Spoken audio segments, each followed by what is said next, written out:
innovation.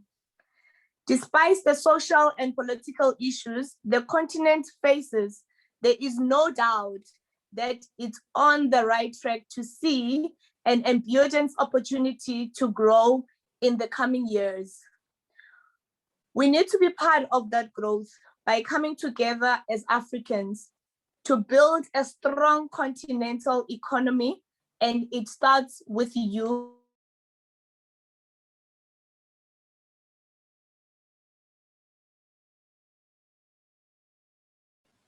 Hey, you are muted. You're muted on your sound. Oh, sorry.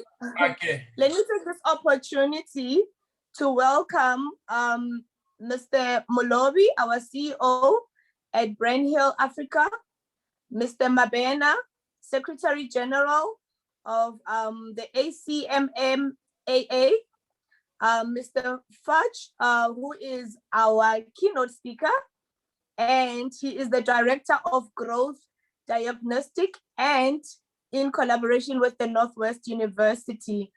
And lastly, I would like to also welcome Mr. Lassie Chiwayo, who is a businessman and a former South African Consul General to Shanghai and Mayor of Mbombela.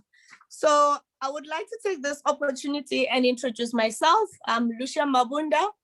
I'm the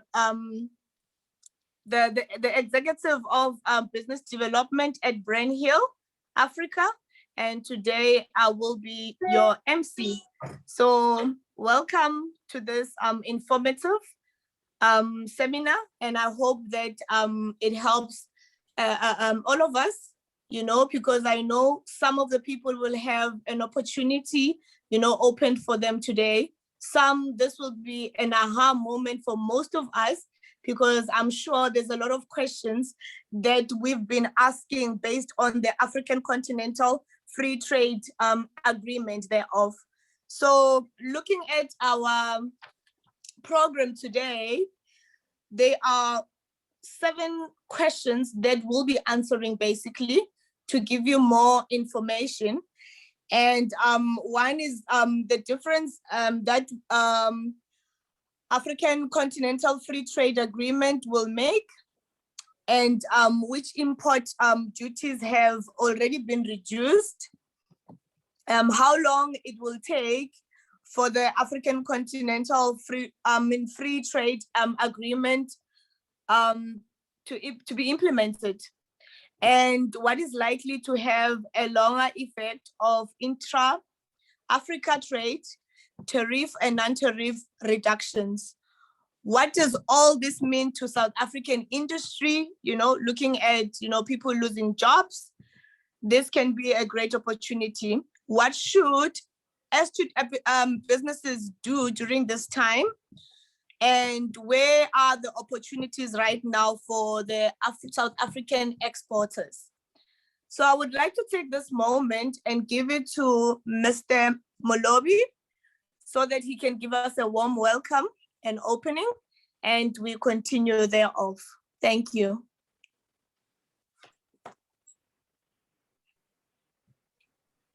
Good morning to everyone, particularly colleagues who have volunteered to participate as panelists in this conference. Welcome all for sacrificing your valuable time in joining us. We launched what we call the Biashara Services and Products Africa Conference and Exhibitions on the 9th of December last year. And at that conference, we then committed that we were going to have bi-monthly virtual seminars as build up to our December conference. So this is the very first one we are hosting. Let me also say thanks to Growth Diagnostics in collaboration with the Northwest University Business School for partnering with us in this event. So my job for now is just to welcome you, and also to say that Brand Africa is here to do what government normally doesn't do.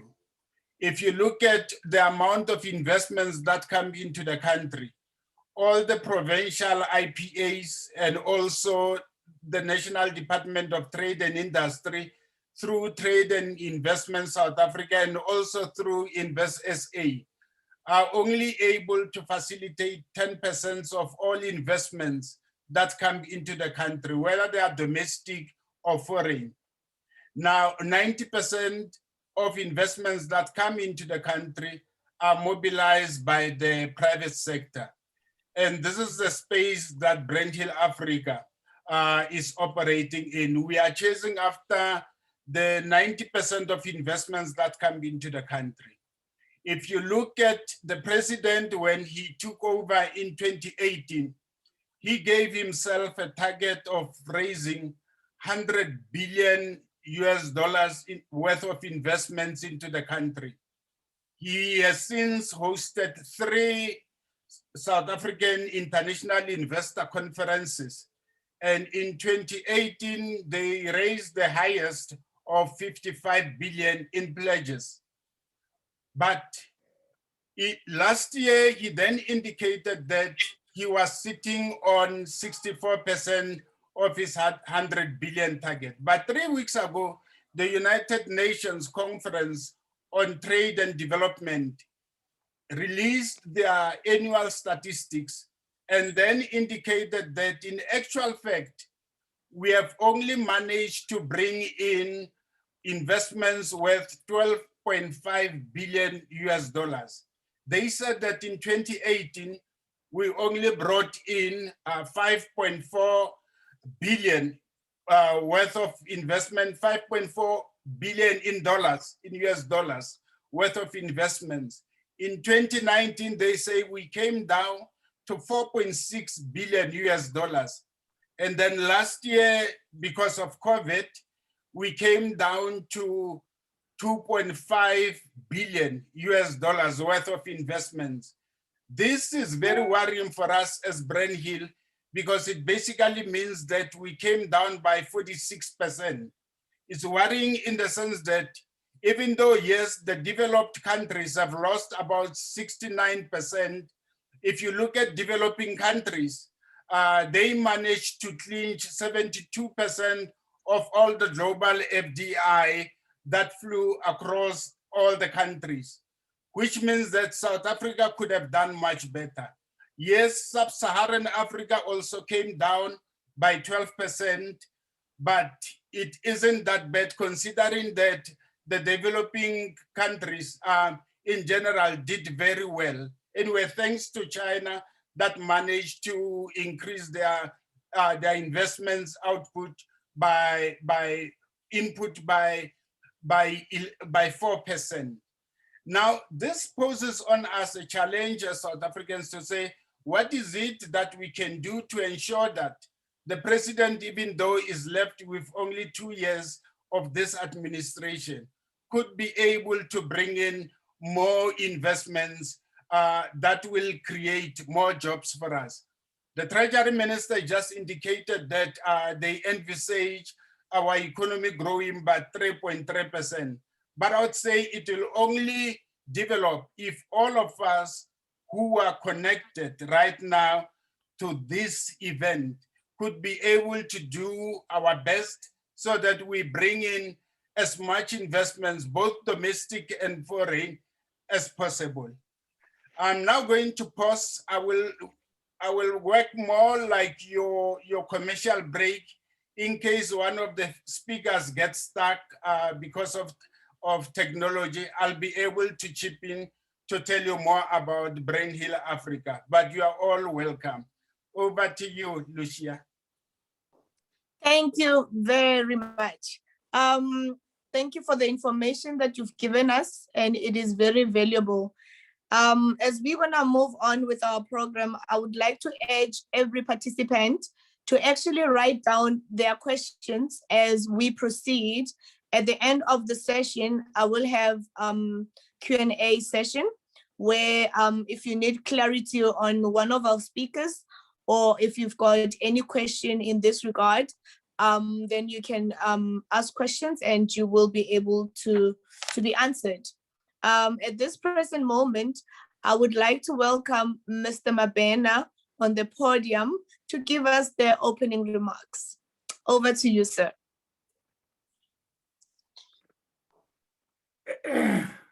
Good morning, everybody. You can see my face. I'm not a ghost.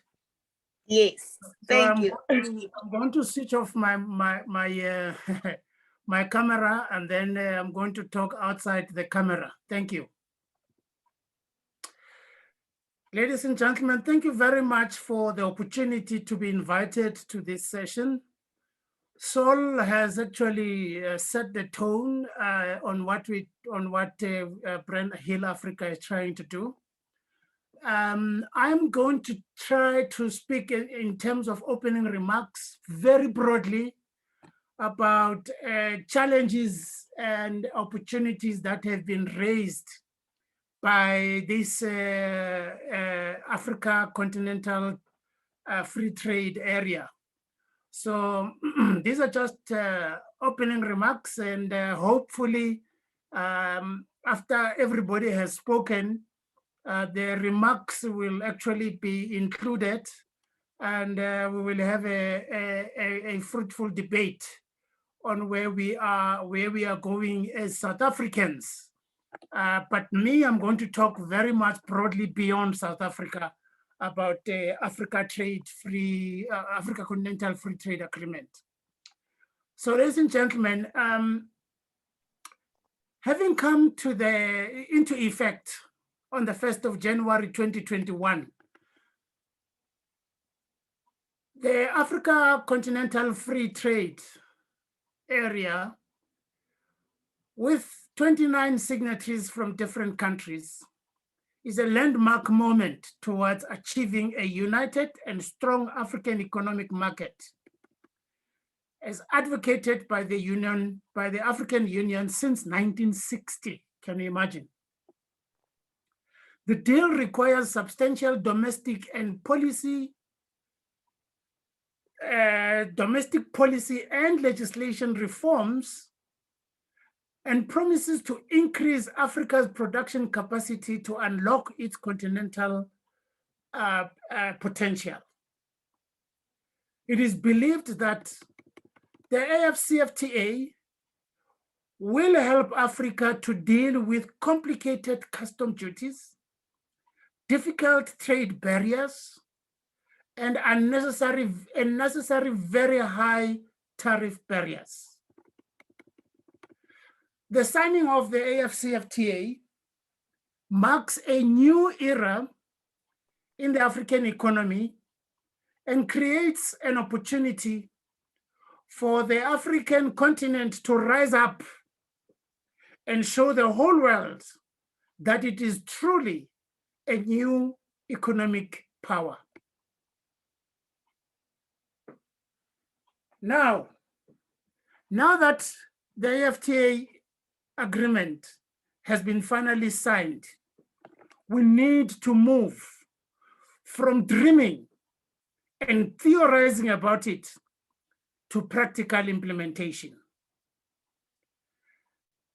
Now, let me start with the sore point and give you some unhappy or sad historical background of where we're coming from. Africa has suffered from not trading with itself for decades, resulting in the flight of capital to other continents on the globe. All our commodities and a significant amount of our agricultural produce are being sold to Europe, Asia, sometimes at unreasonable prices, because of protection of agricultural goods by those continents. And we stand to lose out. It has been very expensive and difficult to trade amongst each other in Africa because of exorbitant trade and tariff barriers. Let me just give you a few examples of how difficult it has been to do business in Africa. Just travel. In order to travel to African Development Bank, our core bank that's sitting in Abidjan, which is supposed to assist us with infrastructure development. Let's say you want to go to Abidjan from South Africa. One has to fly to Europe before flying back to Abidjan, wasting time and wasting money.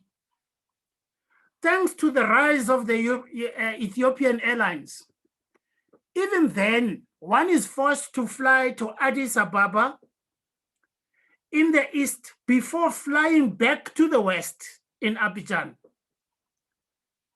That is another time waster for a business. And that is also waste of resources. We should be able to fly direct to all African countries. This is because our own African airspace is not open to us as Africans, making it difficult to do business with ourselves. And imagine then how much trade opportunity we are losing because we're not allowed to fly amongst ourselves.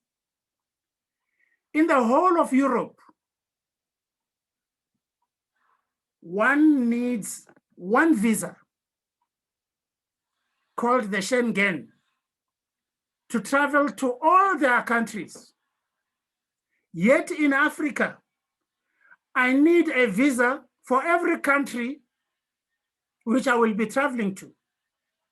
And the price of a visa ranges from $50 to $150, depending on which country you are going to. What is baffling is that Americans travel the whole world without any visa requirements, and they take markets from us because of this advantage. Hopefully, the Africa Trade Free Agreement will then help us to resolve some of these problems, because this is indeed stifling business in Africa. A significant percentage of our trade is conducted in the Americas, Asians, and Europeans at our disadvantage because of trade protection at these countries. Tariff barriers within Africa are phenomenal and costly for no apparent reason. One pharmaceutical retailer once told me that to successfully transport a consignment from South Africa to a country in the SADC region needs not less than 35 signatures, whilst this was not necessary in European countries. We are stifling our own opportunities by putting in place bureaucratic protocols that are to our own detriment.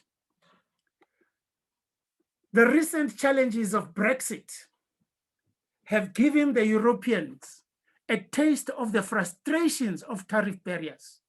Now, you know, when Brexit came into place in this winter, those of you who are following the news should have seen the trucks that were queuing from or to London because of Brexit.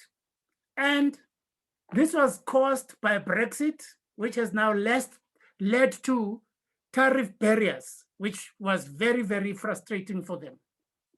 Some of us were saying, oh, welcome, just come to Beit Bridge to see what you are tasting now. So these are the challenges that Africa is facing with itself. Africa, which is the source of certain commodities like iron ore, has had to suffer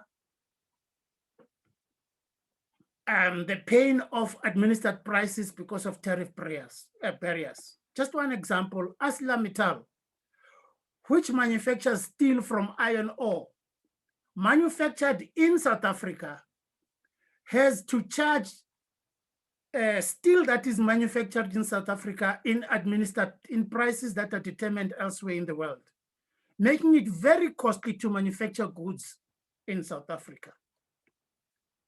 The last year is another year which was testimony to how difficult it was to do business amongst ourselves in the SADC region alone, let alone trying to do business with Western and Northern Africa. It was so bad that the trucks at Beitbridge border formed a queue of more than 20 kilometers because of tight bureaucratic protocols. Imagine the amount of business that was lost, and you would call it opportunity cost. What was even more tragic, because of this bureaucratic mess, about 10 people died in Beitbridge on both sides, the South African side and the Zimbabwean side. As a last example, I want to share my own experience of the difficulty of traveling from South Africa to Zimbabwe by road via Botswana using the Plumstead border. A trip that should have taken me 14 hours ended up taking me 23 hours, all because of unnecessary protocols and trade barriers. At one stage, I had to unpack my whole bag just before to enter Zimbabwe, just to make sure that I am not bringing in clothes that were brought, new clothes that were brought in South Africa. Ridiculous. The challenge we are facing is that Africa is not trading with itself and is too dependent on foreign direct investment, whilst we need it. But it does not occur when the global economy is depressed and we lose opportunity by not trading with ourselves to get our economies going. More than 50% of Africa's GDP is dependent on natural resources, yet it has other valuable commodities through which it could also be flourishing. This is just a flavor of some of the frustrations that we have held since the 1960s, or actually even before that. The promise of the AfCTA. We now have the AfCTA agreement, a tool through which Africa can lift itself up and begin to be a viable continent that dictates how it can grow its own economy. Africa has potential and it needs to build its own confidence on what it can produce. We need to move away from thinking that goods and services are not of good quality because they are manufactured in Africa. You know, we need to move away that good quality products and services are from China or Europe or America. We need to build confidence amongst ourselves. And the AfCTA is giving us an opportunity to build that confidence. There's a Japanese saying which goes like this: when a Japanese is down, he uses the ground to rise up. With the lowering of tariff barriers and opening up of trade markets in Africa through the AfCFTA, like the Japanese, we need to use our own natural resources as a ground from which we rise up and become a strong economic bloc in the global economy.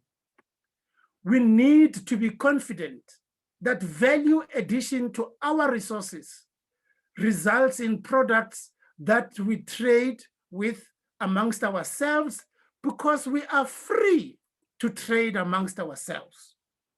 We need to move away from made in China, made in Africa with pride.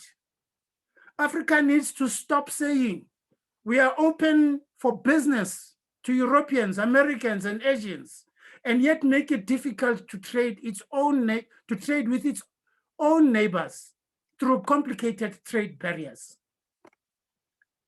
The great fabrics manufactured in Ghana, Zambia, the DRC, and other Western countries, African countries,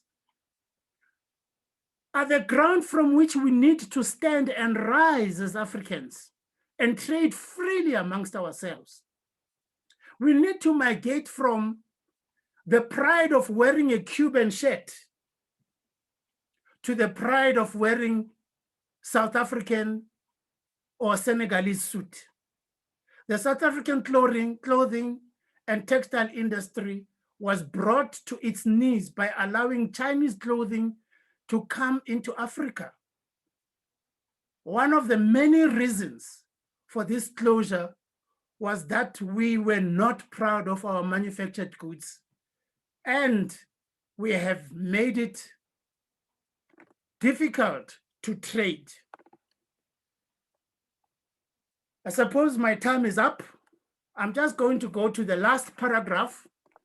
In my open remarks, I thought I should shy away from getting into the hard content of the hard content and optics of the AfCFTA, in fear of stealing the thunder from people that will be speaking after me, who I hope will try to help us to understand what the AfCTA is and what Africa, and in particular South Africa, can do to benefit from it. Mine was just to set the tone from which we can start engaging and see how we can deal with the broad challenges that we are facing. Thank you very much for this opportunity. Wow, thank you so much for such a powerful opening. This was Mr. Vusi Mabena, the Secretary General, Association of Chamber of Mines and other mining associations in Africa, sorry. He mentioned quite a few things that are very important, that we need to trade with each other as Africans. We need to start putting value on our own products. We need to stop opening up opportunities to people from America and in foreign countries, but let's trade and open opportunities to ourselves and our neighboring country. This is the only way that we can strengthen our economy. Thank you so much. And you remind me of an event that just happened recently where one of our South African designers took a design of from the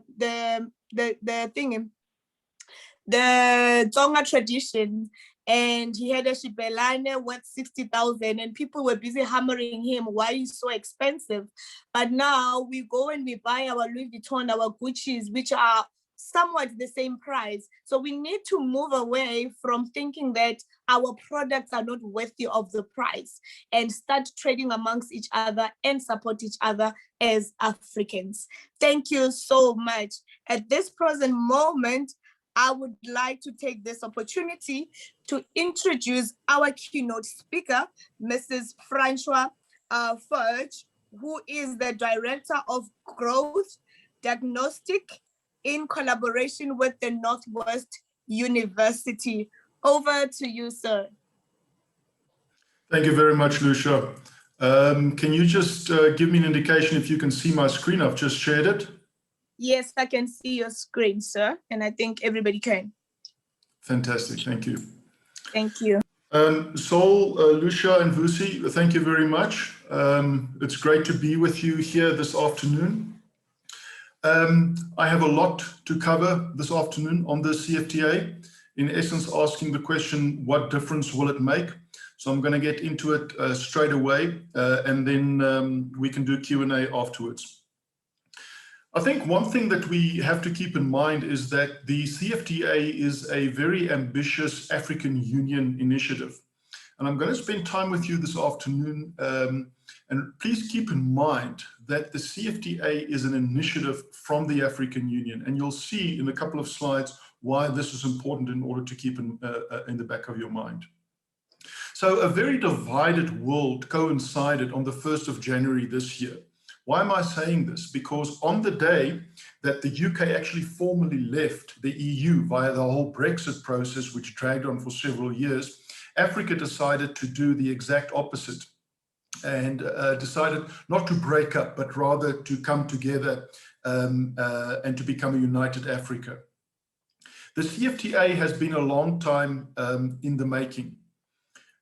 If we look at the history of where it's actually come from, we'll find that in 1991, the Continental Customs Union was put forward in the Abuja Treaty. Then a decade later, the African Union was established with the integration as a key objective. Another 10 years later, the African Union Assembly adopted the Boosting Intra-Africa Trade Action Plan and the roadmap to the establishment of what we today know as the CFTA. Almost another decade lapsed, and then an agreement between African Union countries was signed in March of 2018. Then formally, we started trading under the CFTA, including South Africa, from the 1st of January this year. So this follows years of negotiations and preparations, and recently we faced months of delays due to the global pandemic. We were supposed to start trading under the CFTA on the 1st of July last year, but due to the pandemic, that has been shifted out to the 1st of January this year. So let's just quickly recap what are the primary objectives of the CFTA. It's there to create a single continental market, not only for goods, but also for services. It's there for the free movement of business people and investments across borders in Africa. It's there to pave the way for the establishment of an African customs union. But you'll hear me argue this afternoon that that is probably at least a decade or two away. It's there to expand intra-Africa trade through better harmonization and coordination of trade liberalization. It's there to create better trade facilitation regimes and instruments across the regional economic communities, or the so-called RECs, and also across Africa in general. It's there to resolve the challenges of multiple and overlapping memberships, that is REC memberships that I refer to, and also to expedite the regional and continental integration processes. And I'm going to share quite a bit with you this afternoon on exactly this. And then lastly, it's there to enhance competitiveness, not only at the enterprise level, but also at the industry level via opportunities for scale production into this continental market access and better reallocation of resources. But it's going to be a tough road that is ahead. I like this cartoon because it puts it into great perspective. There's the African Union cheering on the CFTA athlete, saying to him that never mind the obstacles, our all-weather track is ready for you to run. And you can see that the first obstacle there is a very steep hill, actually more like a mountain in front of the athlete. He comes around the corner and there's some lions hiding in the bushes. He reaches the pond and there's some crocodiles before he can actually reach his destination. And this really encapsulates and summarizes what the CFTA faces over the next 10 to 20 years. It's not going to be an easy process, but remember, this is a multilateral process. So if it doesn't work, the only people we have to blame are ourselves, in fact. So what can we say about African regional integration? I want to share this with you. It's a study that was done by the African Union and the African Development Bank and UNECA 2 years ago, where they actually calculated a regional integration index for every country on the continent.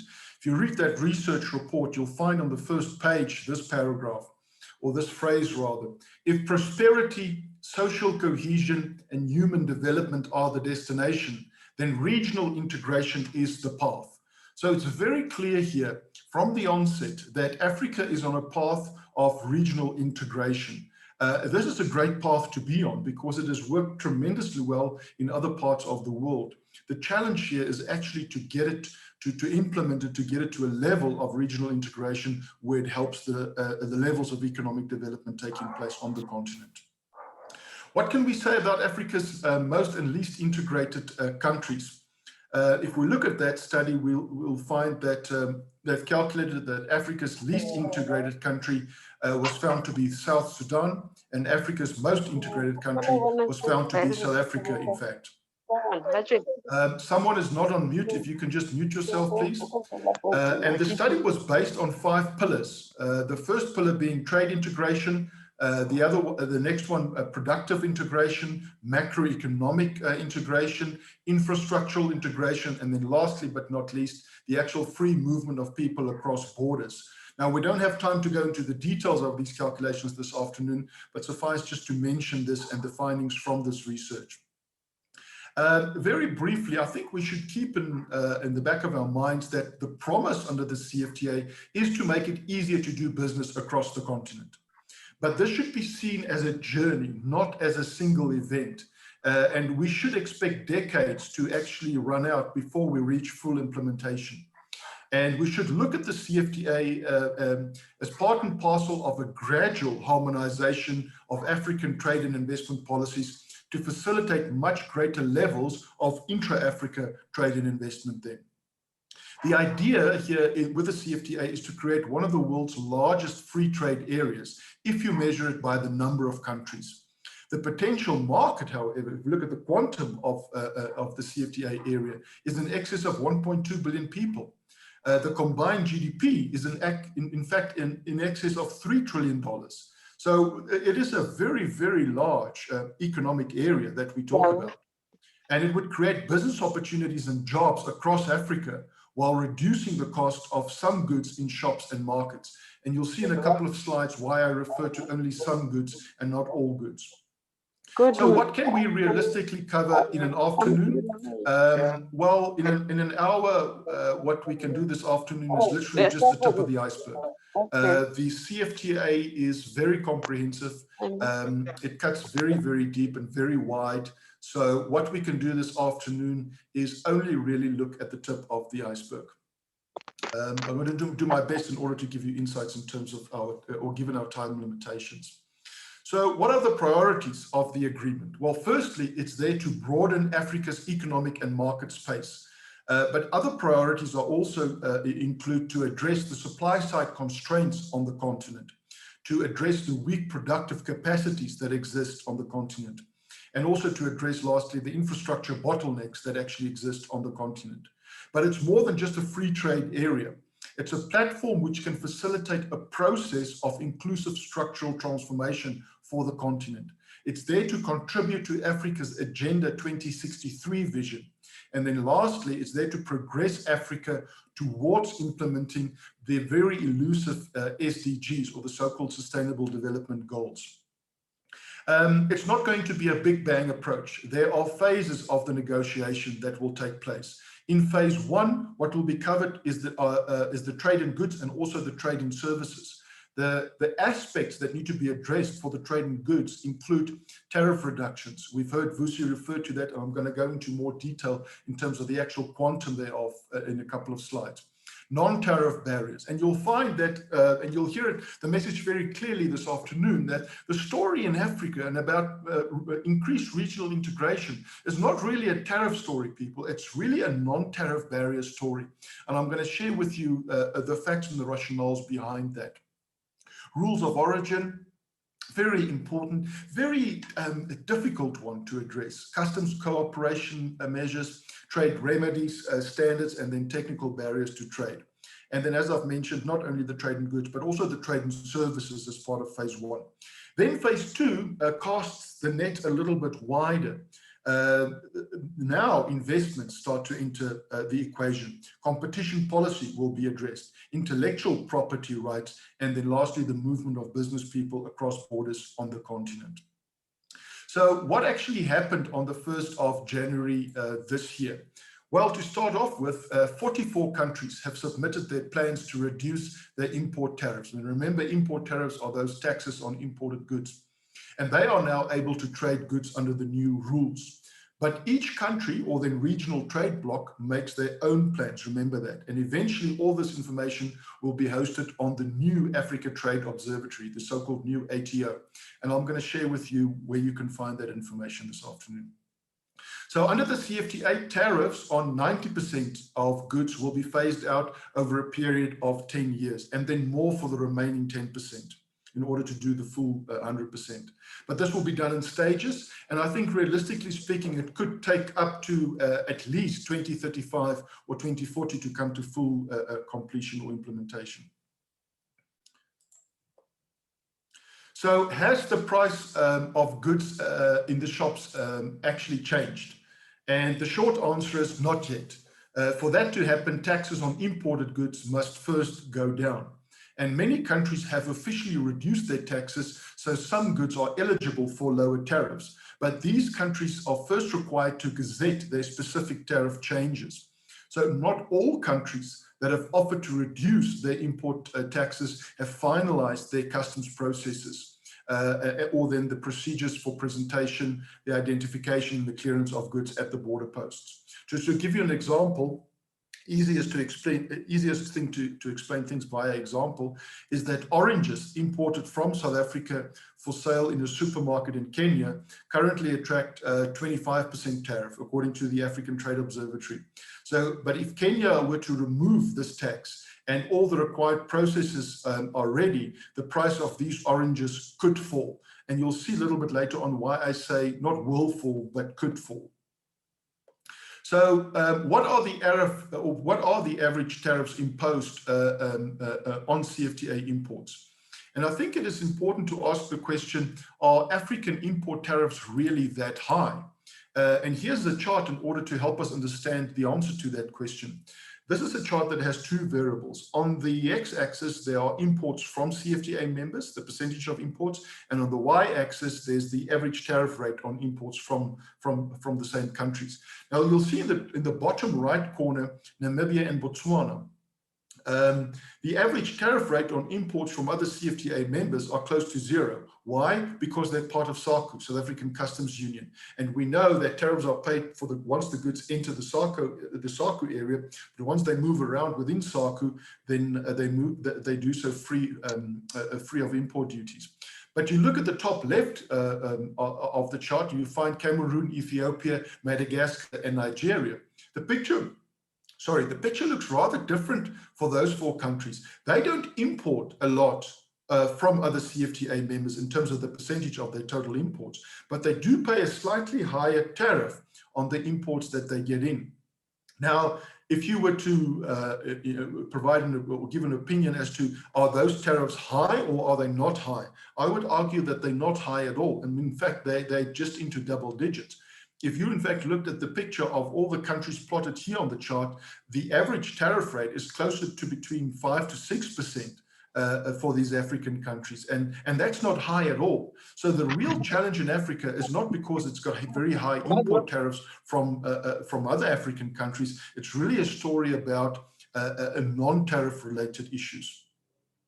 So what can we say about enhanced competition in services across the continent?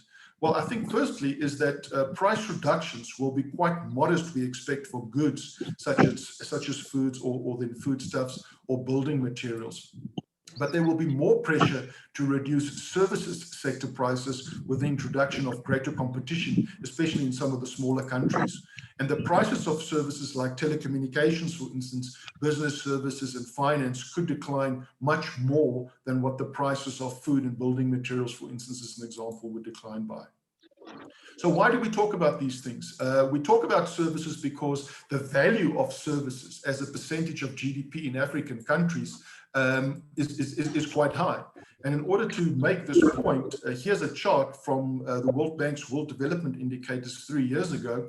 And you'll see that for many African countries, the percentage of the economic activity made up by the services economy in their countries are quite high. So you may ask, well, what are services? And services in this instance are any activity that does not fall under agriculture, industry, or manufacturing. What we do know from international trade in services is that it is not very well captured. It's not nearly as well captured as the international trade in products, for instance. When a service crosses a border, usually in the form of a person, or some capital moving from one country to another, it doesn't have the same classification code that we use, for instance, in trading products across borders. There's some noise in the background. If the people that don't speak, please can put themselves on mute, I would appreciate it. What we do know about the international trade of services, however, is that it is rather low. It's not very well captured, not nearly as well as the trade in products, and there's also very little of it actually taking place on the continent. So what difference will it make to traders if it is fully implemented? So it could potentially make a very large difference to export goods from one African country to another African country. Again, the easiest way is to answer this by way of an example. Let's look, for instance, at a fashion entrepreneur in Accra in Ghana, which makes items with African prints, such as handmade laptop bags, handbags, and pillows. But most of her raw materials are imported. In fact, the import taxes on some of those raw materials that make her final product too expensive to sell in Africa. So therefore, her biggest export markets are the US and the UK. And if we look at an extract from an interview that was done with her, name is Mabel Simpson from Accra, Ghana. She said that if I need to ship an item to the US from Ghana, it's going to be $25. But if I need to ship the same item to Uganda, it's going to be $60. So people, while we have this type of logistics pricing taking place on the African continent, it's going to be very hard to argue that we are going to see increased trade between one African country and another African country.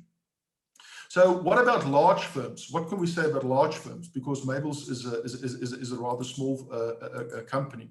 Well, the large free trade area is expected to attract more foreign and domestic investment. And that will again, in turn, foster industrial growth due to the large and seamless market for goods that is that they want to create under the CFTA. Smaller companies do not have to be worried that they will not be able to compete with the continental giants and the multinationals that are either already here or are on their way. The CFTA includes negotiating a protocol on competition policy, which aims to create a level playing field for all. The CFTA could in fact make it easier for small firms to expand into neighboring African countries, where they could find new niche markets. And in case they don't want to do that, they can, of course, have the alternative that they can also specialize as part of the supply chain of larger firms, the so-called GVCs, the global value chains. But some obstacles do remain, like infrastructure, for instance. In particular, road, rail, customs processes, security concerns, the availability of telecommunication, and then also the cost thereof. So why is the African Union so keen on a free trade area? Again, use an example in order to answer that. Well, Kenya is a major flour exporter, but Nigeria imports flowers from the Netherlands. Another example is that Nigeria produces palm oil, but palm oil in Kenya is likely to come from Malaysia instead. So the idea behind the free trade area is to see Kenyan flowers on the streets of Lagos and Nigerian palm oil for sale in Nairobi. And in fact, here's an interesting but rather disturbing fact, is that many African countries still trade more with their former colonial powers than they actually do with their African neighboring countries. So what can we say about the value of intracontinental trade? Because we continue to speak about this. And there are many ways in order to measure this. One way is if we look at, for instance, a study that was done by UNCTAD a few years ago over a period of 4 to 5 years. And what they found is that only 2% of African trade is actually within the continent. Now, is that high or is that low? Well, you can see here on the chart that if we were to compare it with trade in the Americas, in Asia, and in particularly in Europe, it is very, very low compared to intercontinental trade with those other areas. The main intra-Africa agricultural export products, or I should rather say main intra-Africa export products, are all in the agricultural space. And here's an example of 5 of those. There's sugar, and then there's tobacco. There are 2 forms of tobacco. There's unmanufactured tobacco, and there's processed tobacco in the form of cigars and cigarettes. Then there's palm oil, and then there is maize. And you can see from the yellow, the height of the yellow bars is that the percentage of intra-Africa agricultural exports, it is still a rather small percentage. But what can we say about the non-tariff trade costs on the continent? Because I've argued earlier that it's not a tariff story, it's rather a non-tariff story. And this is what we can say about non-tariff costs. Now, non-tariff costs are a little bit more challenging in order to convert to what we refer to as a so-called tariff equivalent. But there are methodologies in order to do this, that. And the IMF did a study 3 years ago and where they did exactly that. And they did it for the African continent, they did it for Latin America, for developing Asia, and then for some advanced OECD countries. And what they found is that non-tariff trade costs on the African continent was estimated to be between 250 and 300%. Compared to significantly lower levels in other parts of the world. Now, this explains why so few goods are actually traded between one country, African country, and another African country. If the non-tariff trade costs are so high, it becomes very difficult for things actually to cross borders. Moving on to the regional economic communities, the so-called RECs in Africa. Now, we don't want to look at trade law this afternoon, international trade law, because that becomes very complex very quickly, but I just want to delve into that discipline very briefly. Here's an extract from Article 19, Clause 2 from the CFTA agreement, and what it states is the following. It says that state parties that are members of other regional economic communities or regional trading arrangements or customs unions, which have attained among themselves higher levels of regional integration than under this CFTA agreement, shall maintain such higher levels among themselves. Why is this important? This is important because if we then look at, according to that clause, the CFTA agreement recognizes certain RECs on the continent, but it does not recognize all the RECs. I'm going to quickly share with you the 8 RECs that it actually does recognize. The first one is the Southern African Development Community, SADC, of which South Africa is a member of. The next one is the Economic Community of Central African States, ECAS. The third one is the Common Market for Eastern and Southern Africa, so-called COMESA. Then the next one is the Economic Community of West African States, so-called ECOWAS. The next one is the East African Community, the EAC, which, may I just add, is a very well integrated area. The Intergovernmental Authority on Development, so-called IGAD, in the far northeast of the continent, and then in the north, the Community of Sahel-Saharan States, so-called CENSAT, and then the Arab Maghreb Union, the so-called AMU, in the very far north west. But you would have noticed that SACU was in fact not one of the ones that I've mentioned. So what about SACU? Well, there are 13 RECs in Africa, and only 8 of them have been recognized by the CFTA. And some of these RECs actually think of themselves as customs unions or free trade areas. But it is only really SACU which satisfies those characteristics. Some RECs are quite advanced in terms of their regional integration, but SACU is not a recognized regional economic community according to the CFTA. However, SACU does play a very important integration role. And let me just quickly remind you, SACU stands for the South African Customs Union, or the Southern African Customs Union, rather. And remember, it's 5 countries that are members there. It is South Africa, it is Eswatini, it is Lesotho, it's Botswana, and it is Namibia. So just to refresh your memory. In fact, SACU dates back to 1910 and is also the oldest customs union in the world, much older than the European Union.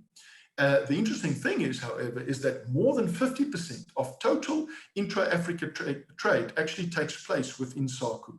But SACU does fall within the ambit of Article 19, Clause number 2. So It's just the wording that they've used, which made us a little bit concerned initially, is that SACU is not recognized as a so-called REC, but it is recognized for its customs union characteristics and existence. So there's a complex net of regional economic communities in Africa. And if we were to plot all the countries and all their memberships in the various regional economic communities, you will get a chart that looks something like that. Very, very messy. There's a lot of overlapping REC memberships among countries. And this makes a very complex trade setup to deal with.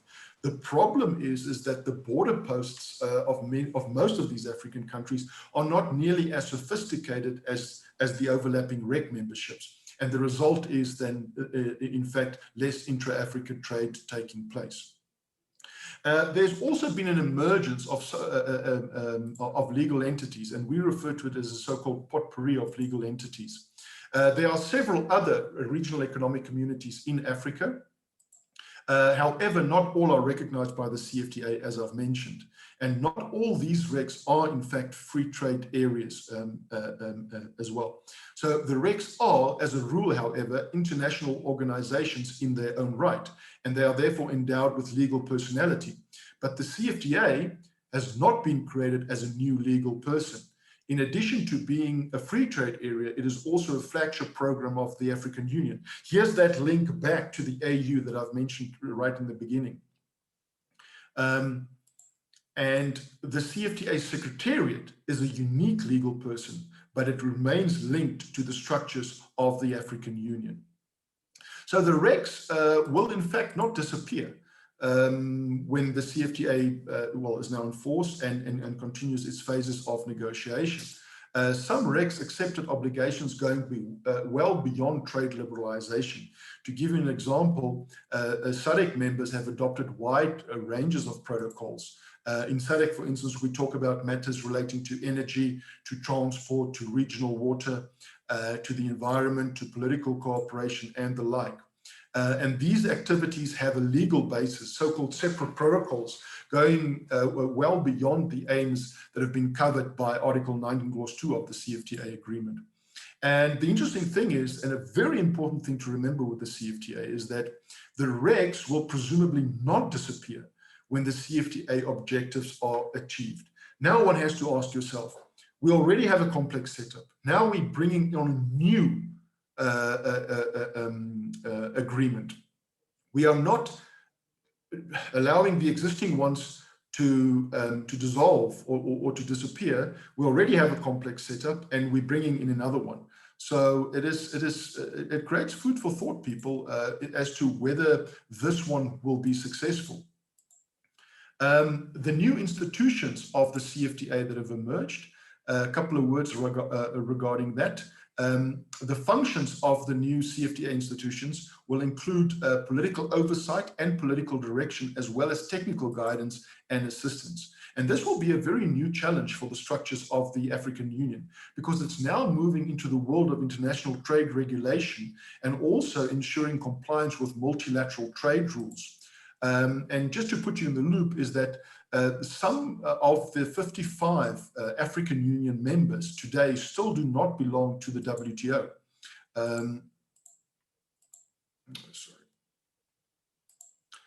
Just to refresh your mind, for instance, the members of the WTO as at the end of February looked like this. All the green countries are members of the WTO, and all the yellow ones are not. Some of them are in the process of actually joining the WTO, but also have been in the process for many, many years. So who is actually on board with the CFTA and who is not on board? Well, nearly all African countries do favor the CFTA agreement, although countries have made varying levels of commitment. So to date, 54 of the 55 African countries have actually signed the agreement, but only 34 of the 55 African countries have ratified the agreement. 44 African countries have submitted their tariff liberalization proposals to date, and the agreement then came into force on the 1st of January this year. But remember this, with no real obligations at present on the signatory nations. This is a very nuanced but key distinction to make. the signatory countries are now involved in the tariff round of negotiations. And the African countries, the ones outside of the existing customs unions on the continent, won't be trading with each other, free of import tariffs, that is, for a considerable amount of time. This is a very, very important thing to remember. The aim of the first round of negotiations is to eliminate the tariffs on 90% of the tariff lines, not on 90% of existing trade. And please remember this, because most countries don't trade in most of these products at present. So many countries are entering this first phase of negotiations. They need to put forward their tariff lines, 90% of the existing ones. Those are thousands and thousands of products. But they face very little threat because they're not trading in many of those in any case. So it's hard to think that the smaller ones won't be coming to the table very, very quickly because they have very little to lose. The potential increase in regional Africa trade that could take place, provided some of the provisions in the CFTA are in fact addressed, would look something like this. Again, this goes back to the study from the IMF 2 to 3 years ago, where they asked, okay, if we look at non-tariff issues versus we look at tariff-related issues, and we see which one will actually cause a marked increase in regional trade, they found that tariffs will actually cause the least increase in regional trade. But non-tariff issues like credit, and that means access to trade finance, that means the state of business conditions, issues relating to logistics, issues relating to infrastructure, those non-tariff measures are far more important in terms of creating an increase in regional trade on the continent compared to tariffs, for instance. So therefore, the focus should be on addressing the non-tariff measures. So why did so many countries actually sign up for the CFTA? Well, the signing of the agreement was, in our minds, very much a political act, with no immediate fiscal implications for the signatories. But I have to concede that in doing so, they have certainly galvanized the continent and strengthened a foundation of trade integration to take place on the continent. But I must warn you here is that the effectively implementing the agreement could entail huge costs, especially short-term fiscal adjustment costs for some of the more vulnerable and smaller countries on the continent. And these costs could transform what we have at the moment, which is a very much an initial win-win trade integration project, into a potential win-loss outcome. But that will only happen if the adjustment costs, i.e. a decrease in the import levies that they would gain into their fiscus, were to be upset overnight. Now, I don't think that will happen, to be honest with you.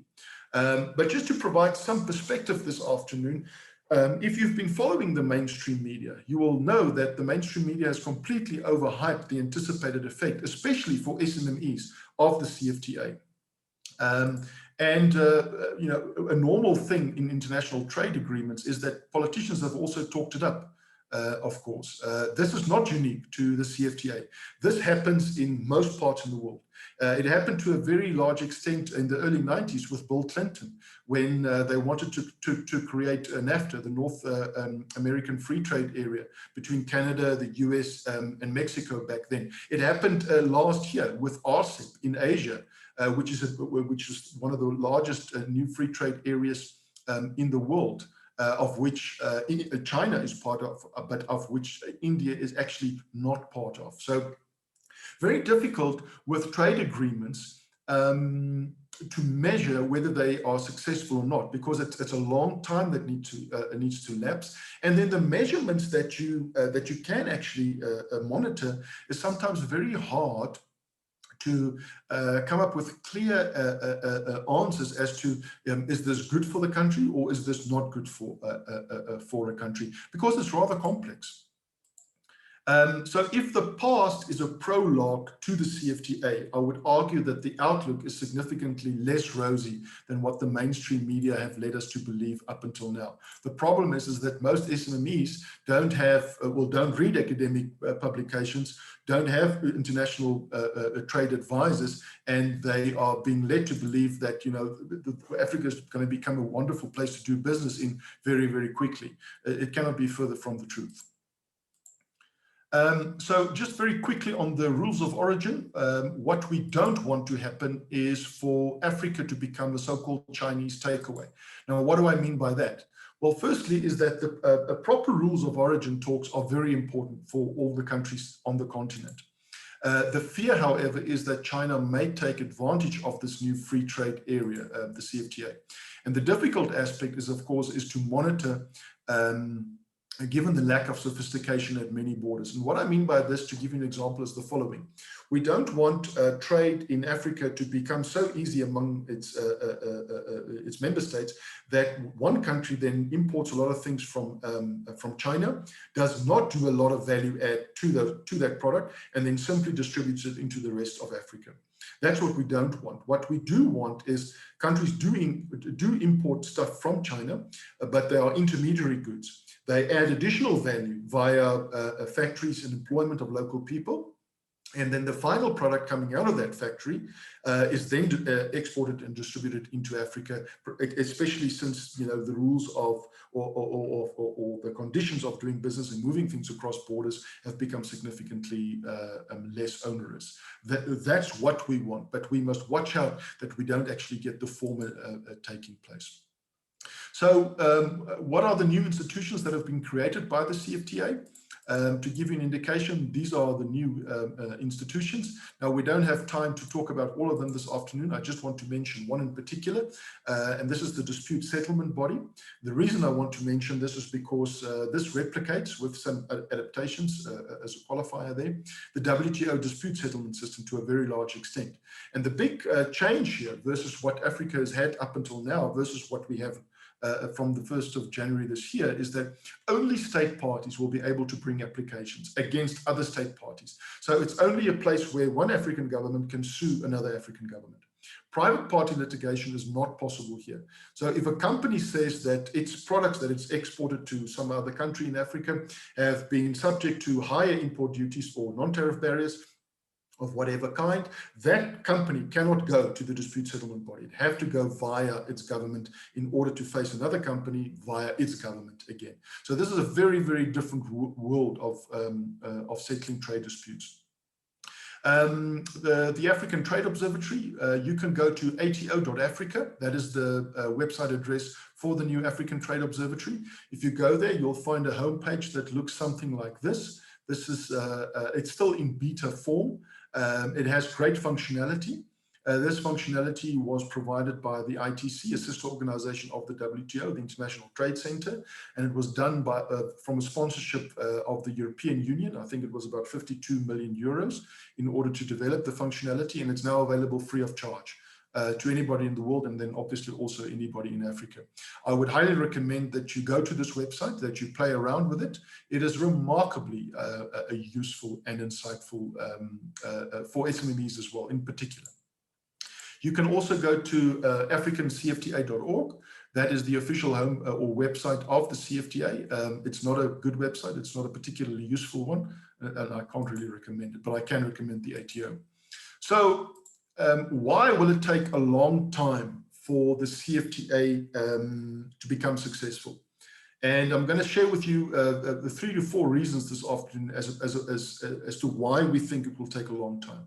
Remember, the CFTA under phase 2 talks about the free movement of people across borders. Now, to give you an example, in 2010 with the World Cup, we were very much a united Africa as we supported, any African country that participated in that. But the euphoria of the World Cup sort of ended when the World Cup ended. And then since then, in South Africa, to give an example, we've had a lot of xenophobic outbreaks.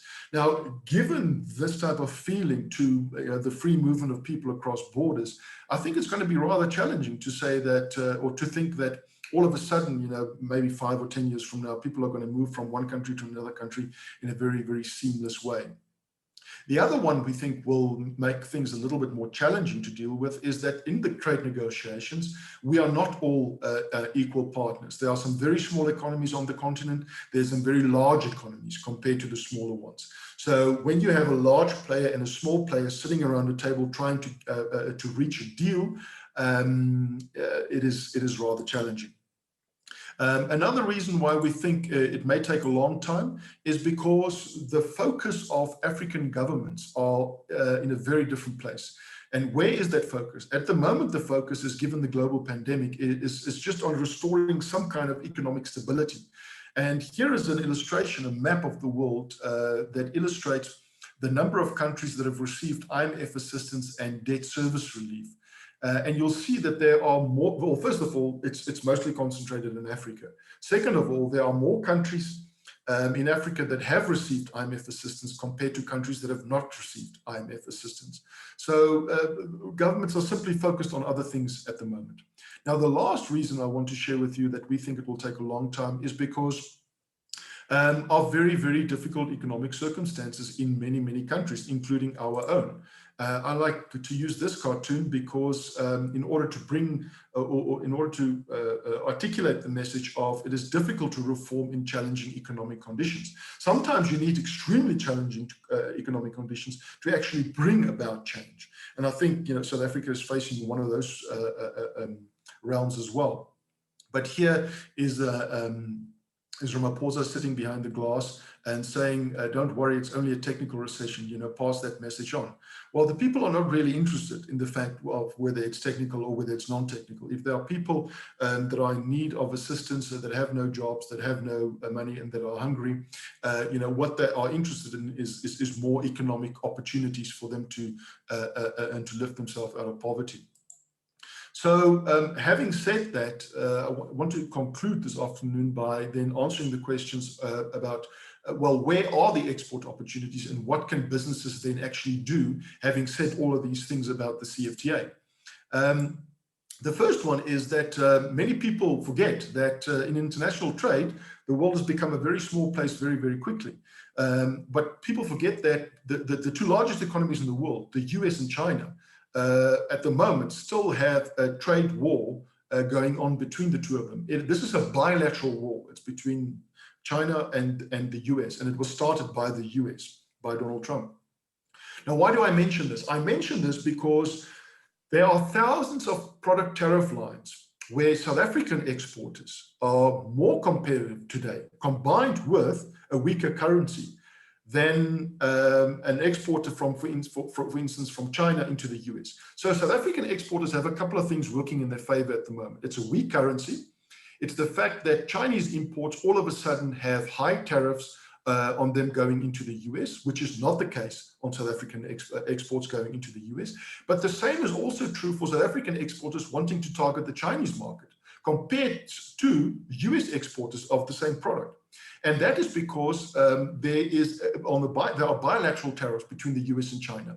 So if China wants to import thousands of products from the US, they will pay a big penalty in order to do so. They do not pay the same penalty on South African exports into China. So for the last 2 to 3 years, we've been hammering on this point, and we are helping more and more companies just taking or capitalizing on this opportunity. Very, very few people are actually aware of this, and there are some companies that are killing it out there because they just decided to focus on the tariff lines that have been affected.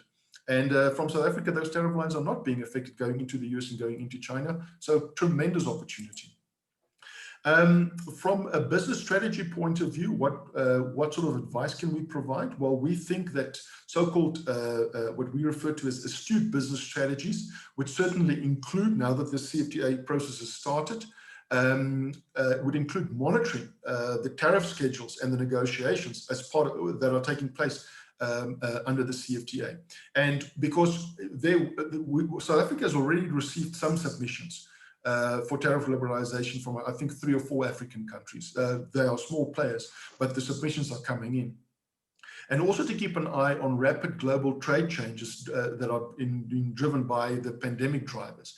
And this relates to a large extent to transport costs. The differences in sea freight versus air freight, and those prices continue to change almost on a monthly basis, can all of a sudden take you from being competitive internationally to being very competitive or very uncompetitive. So it's not business as usual. It's everything but business as usual at the moment. But if you keep a close eye on these developments, there are some brilliant opportunities that are emerging. The last one is with regards to government strategies. We think that astute national government strategies should include far more aggressive vaccine rollouts, for instance, and in particular in South Africa and definitely in Africa. To give you one or two South African examples, Emirates, which usually flies to everywhere in the world, is not flying to South Africa at the moment. And it decided not to fly to South Africa, and well, hasn't been flying in January and February, and looks like they'll only start coming to South Africa again, hopefully at the end of this month, if not then only in April. I cannot begin to quantify the damage to the South African economy because Emirates is not flying. And the reason they're not flying is because, well, we've got a unique strain of the pandemic, and the vaccines have not been rolled out aggressively enough. The Australian cricket tour that was cancelled, about 6 weeks ago, a massive economic or financial injection into the economy, which could have happened, which didn't happen, which is cancelled at the 11th hour. Again, the second strain in vaccines sort of is the rationale there. Then lastly, in order to just share with you one thing, is that due to the pandemic, you see the stock market is just going from strength to strength, from one week to another, reaching new highs. At the same time as this massive equity revaluation that have taken place internationally, there's also been a commodities boom. And this is very relevant because we are part of Africa. Now, to give you one example, South Africa is not benefiting to a large extent from the commodities boom. On the PGM, on the precious metal side, from a production point of view, we are benefiting. But from a gold production point of view, we are not benefiting. Why are we not benefiting? We're not benefiting because we are not taking out as many ores of gold than we used to. Now, granted, the current gold is a little bit deeper down, is buried a little bit deeper down. But at the current gold price, it makes an enormous amount of sense actually to take out the deeper gold. To give you an indication, the largest gold mine in the world at this moment is actually an American gold mine, and it's in Nevada. South Africa used to be in the top 3 and the top 10, for many, many decades. But and prices have skyrocketed of gold, but we are not benefiting in terms of getting more for our gold because we're producing significantly less gold. So I think the takeaway from this slide is that there are some great opportunities internationally, but in order to participate in those opportunities, you need to have a product or service that is competitive, that you can sell or export, then as we call it, into the global world. And I want to conclude there. What does the time look like? 5 minutes before 1 o'clock. I want to stop there and just invite you to say that if you want to receive regular updates from our research and from our get our opinions on international trade developments, we have an email list. We have a WhatsApp, a regular WhatsApp messages that go out. We also have a YouTube channel. And if you don't know where to get hold of me, Sol has my details, but you can contact me directly as well. There's my email address. There's my cell phone number. Lucia and Sol, I'm going to stop there. More than welcome to take some questions at the moment. Apologies if it was a little bit long, but as I've mentioned, there's so much that needs to be covered, given the comprehensiveness of the CFTA, that I wanted us just to have provide just a sort of a brief overview of the important aspects that businesses and policymakers can keep in the back of their minds when they think about developments relating to the CFTA. Lucia, I'm going to stop there now, and happy to take any questions. Thank you. Thank you so much. Wow. What an informative session. What an eye-opener. I, for one, this was an aha moment in most of the things. And I think a lot more people who have joined us today, they've learned a lot, and there's a lot that has been revealed that people were not really aware of. And from now moving forward, I think we only have ourselves to make sure that this becomes a success. This was Francois Fudge, who is the Director of Growth Diagnostics in collaboration with the Northwest University Business School. Thank you so much, sir. At this present moment, I would like to take a couple of questions so that you can be able to answer for us. But I've noticed that there's other questions in our chat box. which I will just read. However, if anyone else have a question, may you please show with the raise of a hand. Then you will be recognized, unmute your mic and ask the question. David Maimela here, he's saying that why the fear of China? The Western countries have been doing it and all countries pursue their national interest. China must not be outed. We must fix our own interest and agenda, period.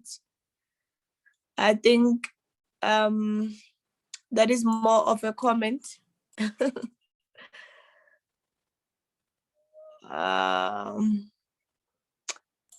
And then Lucia, I'm happy to respond just very briefly on that point, perhaps just for some clarity. The only reason I've mentioned China in particular is because China is the world's largest manufacturer and also the world's largest exporter. It's the world's second largest economy, but it's the world's largest exporter. And there's very few countries in the world that do not import anything from China. Most countries import an enormous amount of things from China. So China is the usual suspect in terms of flooding markets with cheap products. Now, that used to be the case many years ago. That's no longer the case. Most of the products that are coming out of China is of very, very high quality. Not all products, but many products. And the problem is that in countries like African countries that have very limited productive capacities, they tend to, they don't make a lot of things. So if they want to consume final goods, they actually have to import those things. And the problem in a setup like that is that they do import most of the things. And it is impossible for a country to become wealthier and for economic development to take place unless there's production and unless there's higher levels of production and unless there is higher levels of production of increasingly complex goods, i.e. you've got to make things that are complicated to make, and you've got to make more of those things. Because we know from the literature, what are the secrets to economic growth? There are no secrets. It's all been published. It's all been researched. You need to produce more. You need to produce a wide variety of things. And typically, if you have to choose in terms of which products you need to focus on to producing, you need to focus on products that are complex as opposed to products that are not complex. Now, just to give you an indication, what is considered to be a complex product? The most complex product in the world is actually an X-ray machine or a laptop or a phone or an automotive vehicle or petrol or diesel that are being made from crude oil. One of the most uncomplex products in the world is something that doesn't take a lot of, as we refer to so-called person bytes, we don't have time for that today, in order to produce, like crude oil. If you don't beneficiate it, is the most uncomplex product in the world. The most complex, one of the most complex product is actually the final product from crude oil, like petrol or diesel, or then paraffin, illuminated paraffin. So why? Because in a refinery, for instance, you need a lot of different skills in order to go from crude to refined product. And the countries in the world, I'm not talking about the Qatars and the UAEs and the Saudis of the world, because that's because of a very different reason that they are rich. But if you were to adjust for the Dutch disease that they suffer from, as we call that, if you were to adjust for that, you'll find that countries with a highly diversified, very wide and deep productive bases, like Switzerland, like Japan, like China, to an extent the US, are the countries that grow fast over time and that grow fast over a long period of time. And how do we get people out of poverty? We need to grow fast for a very long period of time. And only when we can achieve those conditions and create the enabling business environment for that actually to take place, will we experience higher levels of growth? Will we experience higher levels of economic development? But we need to sustain that for 10, 20, 30, 40 years before our country can be seen as one of the most competitive producers internationally. Sorry, I just wanted to mention that very briefly. Thank you, Lucia. Thank you. And then one is asking, I will read the two comments or other questions because they go together. Is China part of BRICS Bank? And the other one is saying, how do we bring BRICS into this equation? Hello? Sorry, we Hello. just, yes, sorry, I've just unmuted myself. Oh. Yes, China is part of the BRICS Bank. So remember the BRICS countries. The BRICS countries are Brazil, they're Russia, they're India, they're China, and then only later, after they formed BRIC, did the S actually come, was the S attached, and that's South Africa. So yes, India and China are very much part of the BRICS Bank. But so let's look at multilateral institutions globally. Which multilateral institutions do have a balance sheet to actually provide lending assistance? Now, the BRICS Bank, I don't know what the balance sheet is, but it's less than 20, maybe 25, maybe 30 billion US dollars. The IMF's balance sheet is $1 trillion. The World Bank's balance sheet, I think, is a little bit higher than the BRICS Bank's balance sheet. The multilateral institutions that really have an ability to help countries, the only one left is the IMF internationally. The IMF didn't have a balance sheet up until 2008. But then we had the global financial crisis, and many countries in Europe actually, were with their back against the wall. Like they refer to those countries as the PIGS countries: Portugal, Ireland, Greece, and Spain.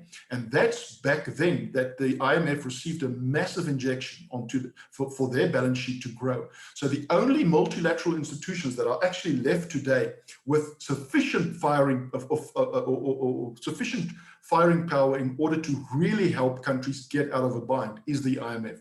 Now, South Africa, for the first time since 1994, actually went to the IMF last year, and we've only borrowed $4.2 billion. It's not a lot of money at all. To give you an idea, the fiscus, the national tax takings in one fiscal year is more than 1.3 trillion rand, and we only borrowed $4.2 billion. What is $4.2 billion? It's about 700 billion rand. It's nothing compared to what we generate in tax on a per fiscal year basis. So don't think that the BRICS Bank is there to help South Africa in any meaningful way. And I must stress meaningful way. I'm talking about I'm talking about billions and billions of dollars of assistance. But the growth opportunities for South Africa does not lie in additional lending. We don't need more international money in order to create an enabling business environment. We just need changes in policies. We don't need a BRICS Bank in order to thrive. It would be welcome, but it's not a precondition for us to thrive. So don't think that unless we can have access to a massive BRICS facility that we won't be able to thrive. It would be nice, but it's not a precondition. Thanks. Okay, thank you. Then there is another question here. He's saying, to what extent should the rolling out of the free trade initiative give primacy to productivity, and we still are going to face stiff global competition? Yes, Lucia, that's a good question. And the reason it's a good question is if we look at the CFTA, what the CFTA is there for, it wants to make trade among African countries easier to be conducted and easier to do actually business with our African neighboring countries. And that's a good thing, okay? It is never ever think of the CFTA that it's a phenomenally good concept, full stop. I'm just concerned that it's so good and it's so comprehensive that it will take us a very long time in actually to negotiate all these things, because people, if you have 54 people around a table, if you have one guy sitting around a table and he or she needs to make a decision, it's very easy to make a decision.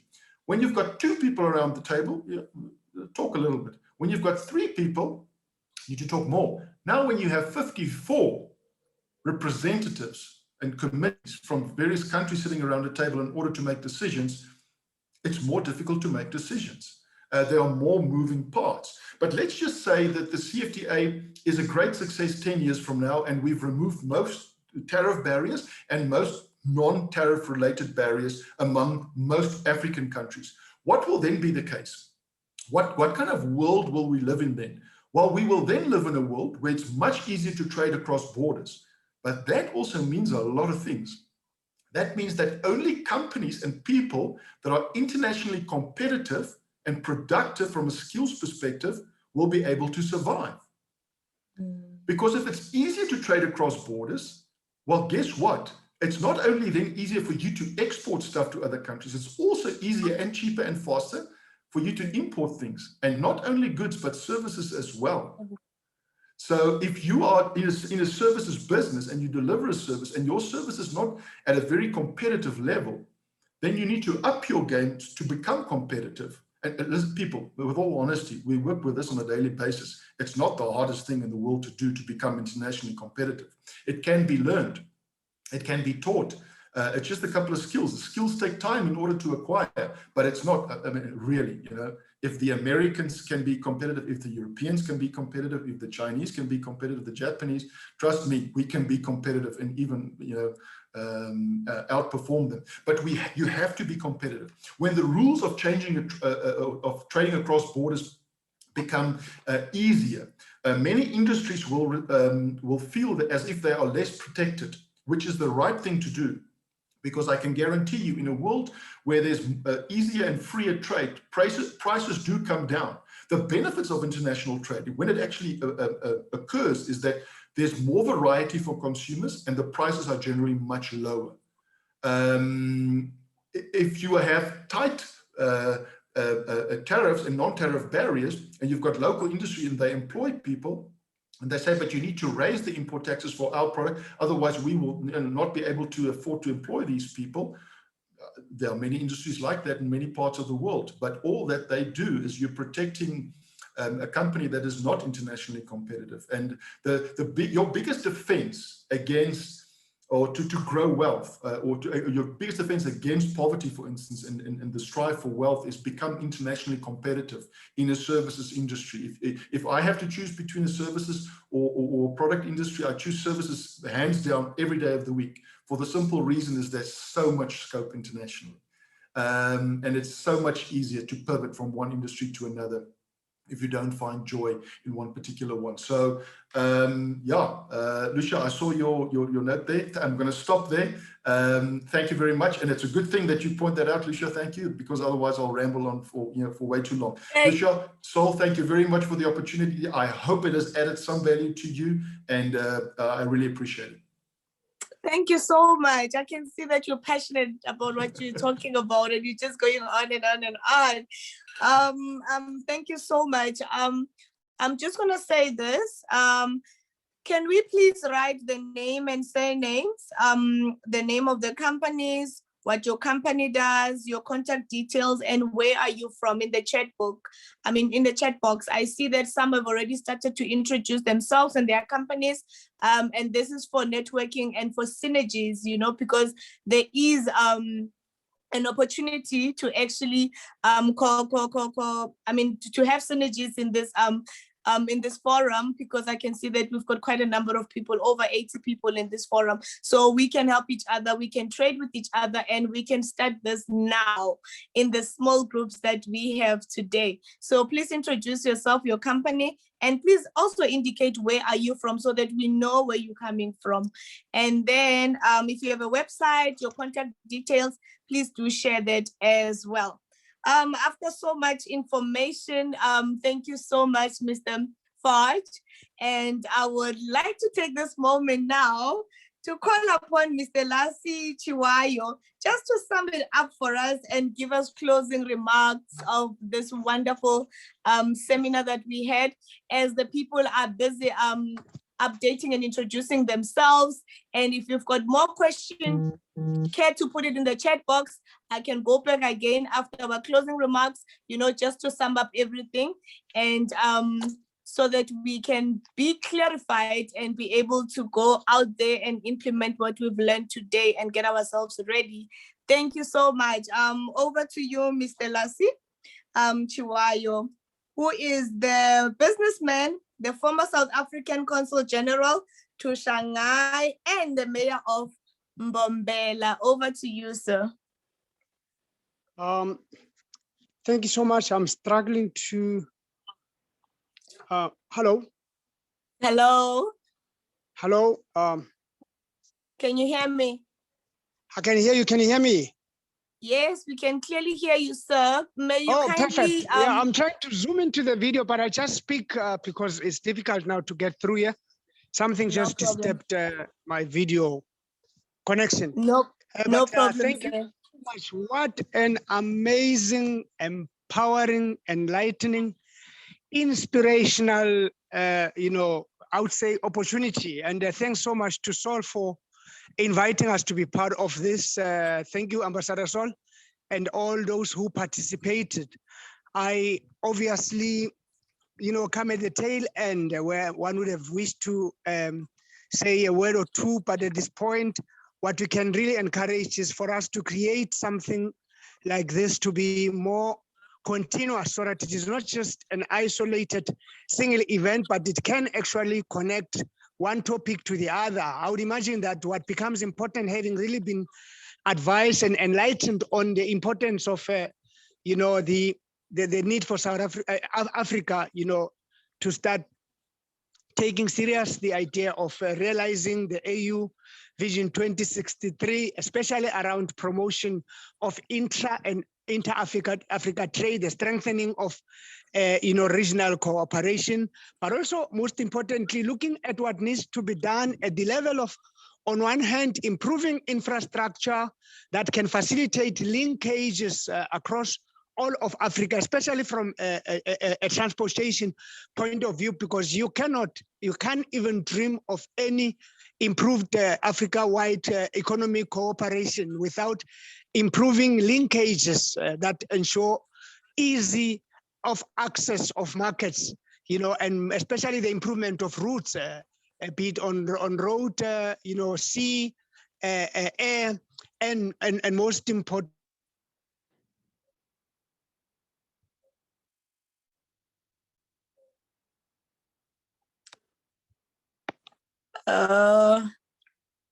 also this movement across borders. So what I would really suggest, and I think this is a brilliant beginning, is a possibility of then looking at how best Africa can strategically position itself and make itself ready to be able to leverage on this great initiative, which correctly, as Mr. Francois said, is not an event. It's going to be a process, but what becomes important is for us to then understand what becomes the obligation strategically of African governments, what becomes the mobilizational responsibility and capacity of bringing big business and all other important stakeholders that can not only start preparing, but leverage on such opportunities. But what also become very key is improving the productive capacity of African countries, but even begin to look at how well we can coordinate a sector intervention in a manner that looks at key priority sectors that enable us to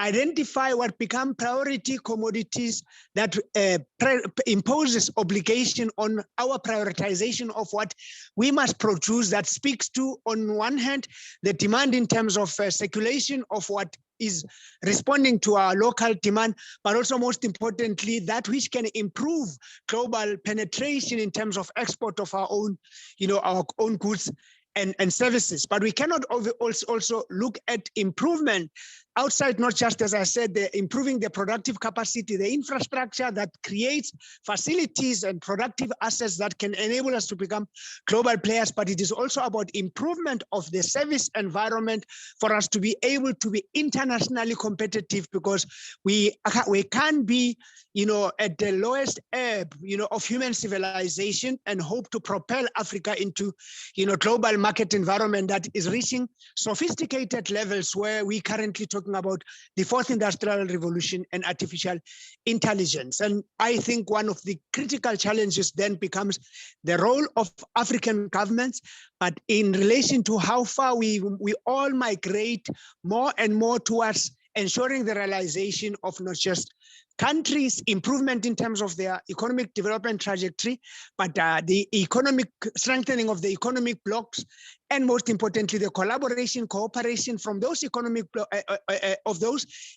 blocks and plugging into global experiences of what we can call best practice models. And having been to China and worked with Asia and Middle East, I can encourage all of us to start looking at the best practice models of tapping into the Asian tigers on how we can improve our own state of readiness. And the current situation where we are is no longer about competition of countries, but primarily the competition that must be propelled at the city, province, or state level, where the capacity and capability of competitiveness is actually driven at that level, so that to create global competitive cities and provinces that can start looking at opening up their markets from external penetration into these markets, but also improving our own productive capacity and level of competitiveness, which begins with easing improving the ease of doing business, improving our infrastructure, our services, but also ensuring that the cost of doing business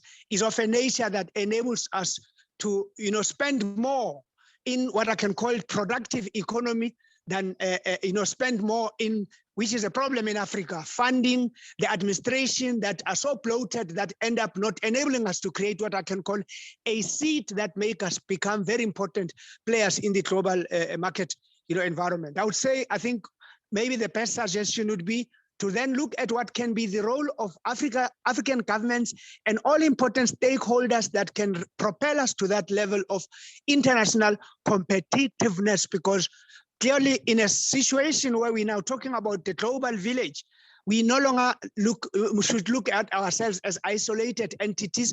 We need to take, for instance, what Gauteng has done, where it came up with what is called city region, Gauteng city region, which is not just about growing inwardly, but growing, looking at interprovincial cooperation that's also taken to interregional from a SADC point of view, but also how we can create linkages with other strategic markets across the 5 economic blocks of Africa. Out to stop with that, and thanks to all who participated. Wow, thank you so much, Mr. Chiwayo. This was very informative as well. You alluded very important points, and you also gave us a way forward on how we can actually start. And I think if we take the strategy that you're giving us, including the benchmarking with the ancient countries, for us to be able to improve on our services and products to be the best, we can actually do that.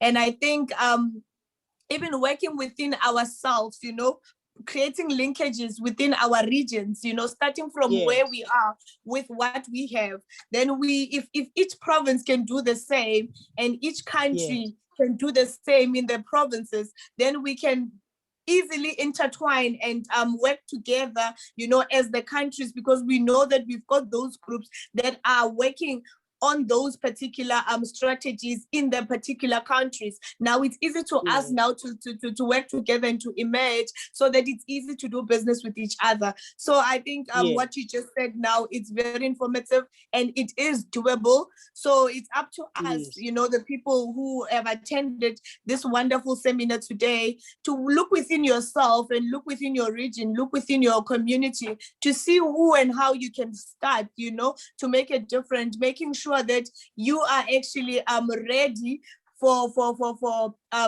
the linkage and for the synergies with other countries. So on this regard, I would like to thank each and every one of you that joined us today. And please don't forget to leave your contact details and what your company is all about. And I can see that some people leave out the contact details, which is very important, because now if we know what you do, but we don't know where to get you, how will we be able to actually contact you? So please leave that information in our chat box. And if you still have a question to ask, you are welcome to, with a show of hands, to just ask whatever questions that you want to ask. Then we shall actually answer you. I will give you 2 minutes to actually do that. If there are no other questions from me to you, thank you very much. Let me give you 2 minutes. Mavunda. You are welcome, sir. Let's see if there's anybody who has a question. Okay, so far I can see people updating their businesses, which is great, because that's where we'll be able to connect with you. Thank you, Mr. Francois. You can be excused. Thank you so much for coming and for the very informative information. Thank you so much. I can see that we don't have questions, but I will remain on this Zoom for the sake of those that are still updating their information. Thank you so much for joining us. Thank you so much for the information that you've given us. We really learned a lot today, and we are ready to implement and to play our part. Thank you so much. Excuse me. Yes. Yeah, I have a small request for you. I'm from Sri Lanka. My name is Gotabe Sumanasekara, Senior Chamber Consultant in Sri Lanka. I would like to request you that create with these contact details, and you can create the WhatsApp group that I propose to you. Then we can share our business details and our ideas, business plans, and everything on that platform. It will be very useful. Just to request, right? And I second that, Chair. I second that, Chair. Okay. May I come in, Lucia? Maybe somebody can volunteer to do that. Okay. Let me confirm that, yes, we will put together a WhatsApp group, but also to say that Growth Diagnostics also manage very interesting information portals through WhatsApp group and also through YouTube. But whatever information we have, we'll also share it with them. But this conversation has to continue. But also to say that this is a bi-monthly session, so meaning that we'll be glad to see all of you in the next 2 months as a build-up to our annual services and products Africa conference, which will be taking place, I think it's the 11th of December this year. And then the presentation will also be sent to all of you. It will also be published on our website, which is www.brandhillafrica.com. And also on the website, you'll also be able to receive our current and all previous editions of Jumbo Africa Online, which is a digital publication that introduces all investment and trade opportunities accruing from the Africa Free Continental Agreement. As Brand Hill Africa, we are also interested in mobilizing investments for infrastructure development projects. Already we have over 100 projects in our pipeline. So if you are developing smart cities, energy projects, we are mobilizing foreign direct investments for such projects. So be in touch with us. Yes. Mr. Saul, can you please put the website in the chat group? Yes, I will, yes. And we'll probably interact because what we have on our site is over 200 billion US dollar access to infrastructure development funding, but that primarily also focuses on, I would say, smart cities. And we have some of our partners based in Zambia and Malawi looking at Africa-wide opportunities in that regard. Anything from A to Z of pre-concept right to delivery and funding can be done, specifically in terms of funding mega cities. Thank you. Remember, my chief, our coffee is long overdue. So it is. Let's do coffee. Tea is too complicated and toxic. That's wonderful. Okay. Thank you. You're welcome, my chief. Over to you, Lucia. This platform now will be open for basically networking. And as I'm waiting for more people to share their emails and their contact details, otherwise the seminar has adjourned. Thank you so much. Thank Hello, you. Mrs. Mabunda. Can I say something, please? Yes, you're welcome. Yeah, good afternoon. My name is Sika. I just wanted to give a constructive feedback on the Zoom meeting, because I think you said this was the first one, isn't it? Yes. May I please suggest that next time when you have the meeting, you have people as co-hosts so that they can be letting people in? Because what happened with me, I was kicked off. And because Mr. Francis, is it Francis or Forge? Yeah. He was the one who was presenting.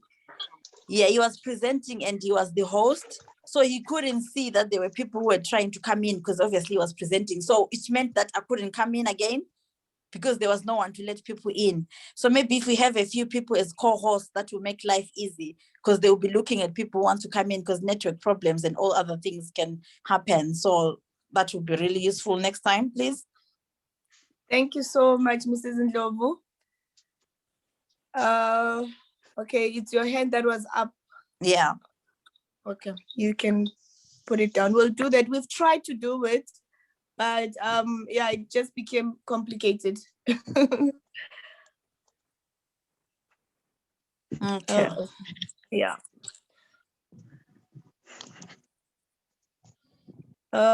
Anyone?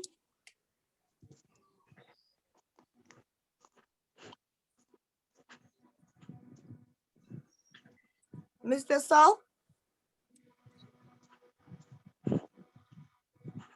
Okay.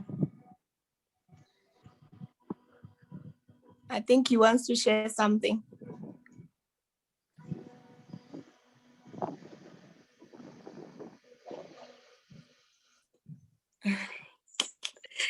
Mr. Saul? Okay, I'm done. Sorry, I'm done with the meeting. Yes. Hey, it was a long meeting. Can you check in those toilets? Can you check in those toilets again? No, it went very well. Sorry, man, I was in a Zoom meeting on Africa trade with China. Yeah, sorry. Please mute yourself. Oh, sorry. I'm so sorry. I wasn't aware. I'm still on. I was with my good Chinese investors here. Sorry about it. It's fine. Okay, I'm still basically waiting for the people who are sending their contacts before we leave the meeting.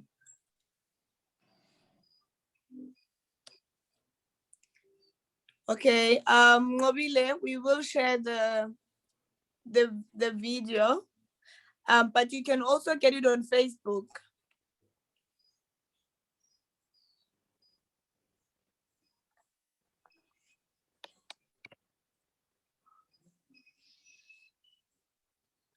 Ngobile Nkomo, did you get that? Is she still here? Yeah, I got that. Yes, thank you. What's the You're link welcome. to Facebook? Just go on Brand Hill Africa. Brand Hill. Okay, thank you. Yeah, thanks. Okay. I don't know if there's anybody who's still updating the information, because I see there's still a lot of people logged in.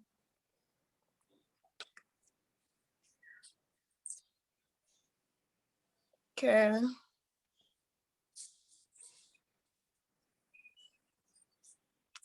Right.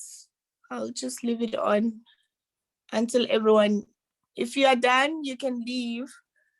I'm waiting for people to update their information.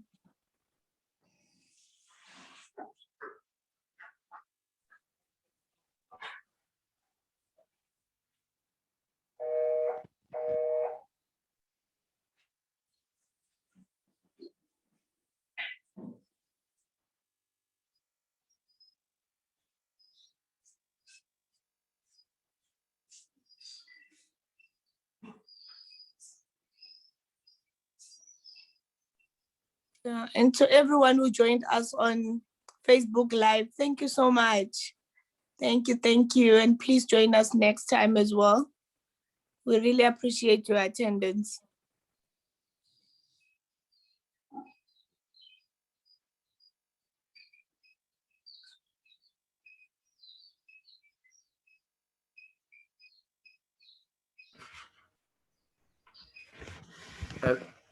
Hello.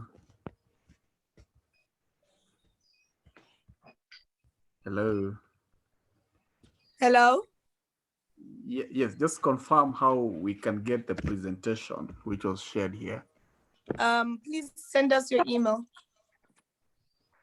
I'll do that. In the chat box, yeah. Thank you. You're welcome.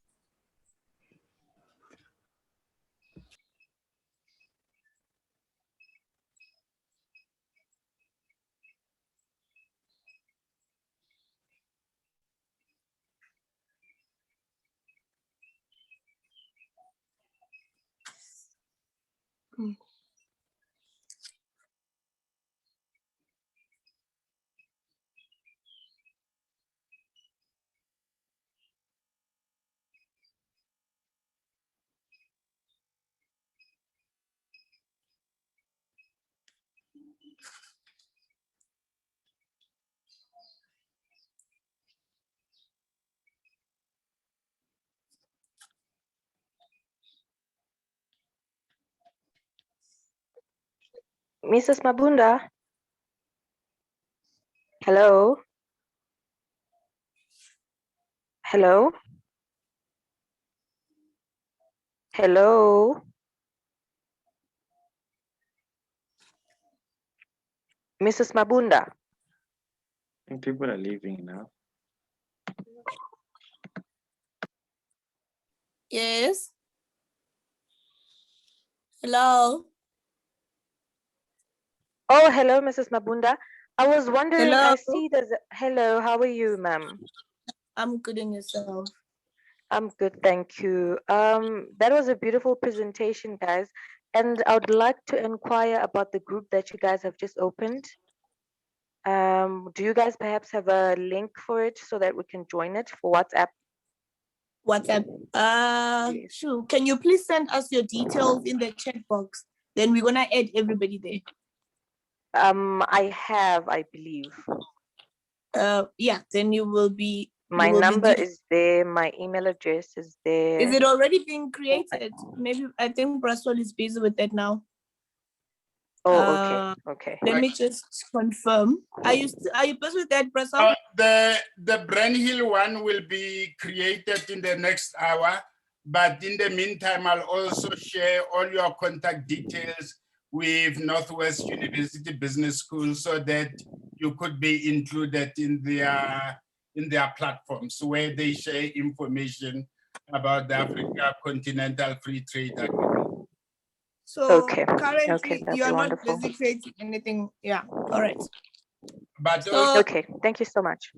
Also to say that we will also put you on our mailing list for Jumbo Africa Online, which is a monthly digital publication that promotes opportunities accruing from the Africa Continental Free Trade Agreement. In fact, Francois is one of our editorial correspondents.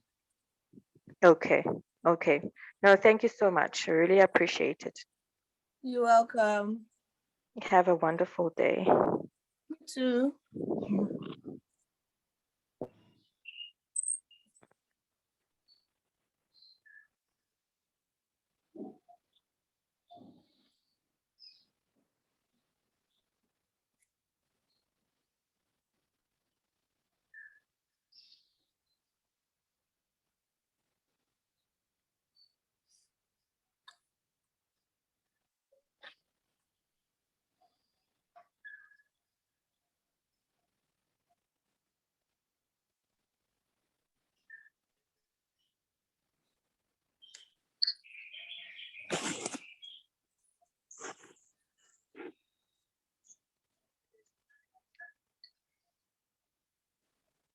Khotabaya, do you want to say something? Yeah. Yes, I'm Actually, listening. that yes. That again, I would like to request that please create the WhatsApp group and we can share that. I think that all the people need to share something they have, right? That's the reason it's useful. Will be a useful platform of WhatsApp group. Then I kindly request again about that. Thank you very much. No Thank you, problem. organized everyone. Thank you very much. Then I You're will welcome. Thank you. next time that I will try to take some our business chamber people in South Asia and top business people from South Asia. Next time I will take them to on board. Thank you very much. Thank you. Thank you. Thank you. You are welcome. Thank you. Bye. Bye.